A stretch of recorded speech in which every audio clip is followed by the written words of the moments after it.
আজকের তারিখটা কত জানেন? হ্যাঁ, আজকের এই 6 ডিসেম্বর, এটা এক ঐতিহাসিক দিন। এই ইতিহাস মুসলমানদের জন্য এক দুঃখ এবং বেদনার ইতিহাস।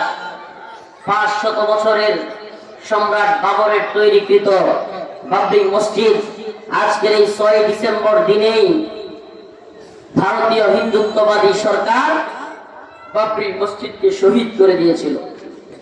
আজকের এই তারিখে 6 ডিসেম্বর বাবরি মসজিদকে শহীদ করেছিল। সেই মসজিদের জায়গায় আজকে তারা রাম মন্দির বানিয়েছে। বড় আফসোসের বিষয়, পরিতাপের বিষয়, লজ্জার বিষয়, যারা আমাদের বাবরি মসজিদ ভেঙে মন্দির বানায়, এরা আমাদেরকে সাম্প্রদায়িকতা অসাম্প্রদায়িকতার সবক শেখায়। আমাদের মসজিদ ভেঙে তারা কি করে? মন্দির বানায়। আমাদের বড় বড় মসজিদ ভেঙে তারা কি বানিয়েছে? মন্দির। অথচ তারা আমাদেরকে সাম্প্রদায়িকতা অসাম্প্রদায়িকতা চেতনার ট্যাবলেট বিলাইতে চায়।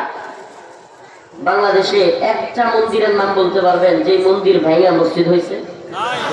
হ্যাঁ, বাংলাদেশে কোন হিন্দুদের বাড়ি ঘর সরকারি ভাবে বুলডোজার দিয়ে ঘুরাইয়া দেওয়া হয়? বাংলাদেশে হিন্দুদের কোন মন্দির বুলডোজার দিয়ে ঘুরাইয়া দেওয়া হয়েছে? অসংখ্য মসজিদ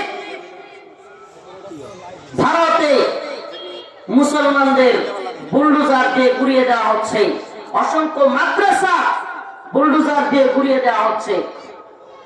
অথচ এরা আমাদেরকে সাম্প্রদায়িক অসাম্প্রদায়িক চেতনার সবক শেখায়।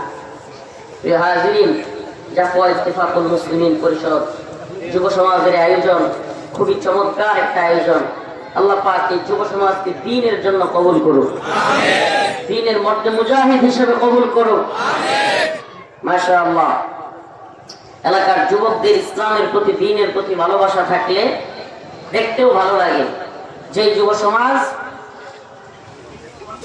অনেক এলাকায় যাত্রা করে, নর্তকীদের আইনা নাওয়াজবিল্লাহ নাচানাচি বিভিন্ন ধরনের টাকা পয়সা খরচ করে উধুম গানের ব্যবস্থা করে, সেই যুব সমাজ যখন কোরআন সুন্নাহর মাহফিল করে, দেশ বিদেশের সুনামধন্য উলামায়ে কেরামকে নিয়ে আসে, দেখতেও ভালো লাগে। কি বলেন? তো আপনারা এই যুব সমাজের পাশে আছেন তো ইনশাআল্লাহ? মুরব্বীদেরকে বলবো এদেরকে গাইডলাইন দিবেন সব সময়, যাতে করে এরা দ্বীনের পক্ষে কাজ করতে পারে। সেজন্য সব সময় ইন্সপায়ার করবেন, তাদেরকে উৎসাহ দিবেন, তাদেরকে বিভিন্ন পরামর্শ দিবেন।